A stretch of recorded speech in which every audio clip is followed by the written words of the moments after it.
Day 2. March 6th, 1857. Dred Scott decision, denying the right of citizenship to black people after slavery ended. We think they, people of African ancestry, are not, and that they are not included, and were not intended to be included under the word citizens in the Constitution, and can therefore claim none of the rights and privileges which that instrument provides for and secures to citizens of the United States.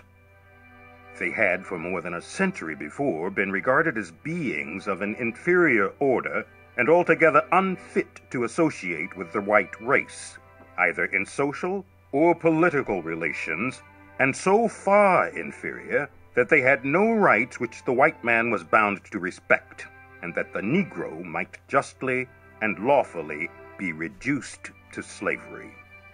He was bought and sold and treated as an ordinary article of merchandise and traffic, whenever a profit could be made by it. Chief Justice Roger Taney, U.S. Supreme Court.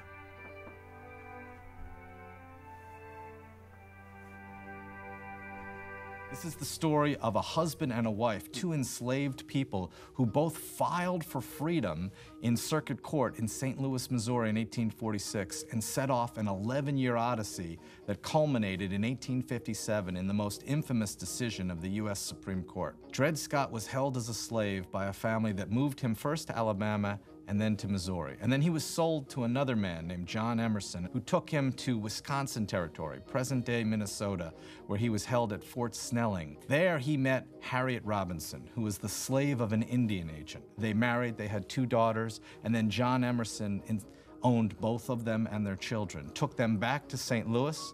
That's when, in 1846, Dred and Harriet Scott filed freedom suits in St. Louis Circuit Court. They knew that there was a doctrine in state courts called once free, always free. If you were an enslaved person held in free territory, like the Wisconsin Territory, then you should be freed even in a slave state like Missouri. That 11-year odyssey took them all the way up to the Supreme Court, the one that ruled against Dred Scott in 1857. The ruling had 3 main parts. First, it said that blacks did not have rights in federal courts as federal citizens. Second, it said that slave states no longer had to honor the once free, always free doctrine. And third, it said that Congress never should have prohibited slavery in the Wisconsin Territory in the first place, or in any territories. It was a dramatic blow in the sectional crisis. It created a huge firestorm of controversy, and ultimately is one of the leading causes of the coming of the Civil War.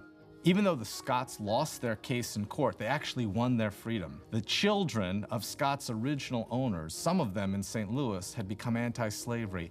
They had helped fund the Scotts' legal case for many years, and now in 1857 they stepped up and bought the family and then freed them. Dred Scott lived another year, but he lived as a free man. His wife and their 2 daughters lived the rest of their lives as freed people. There are still descendants of the Scott family in America today.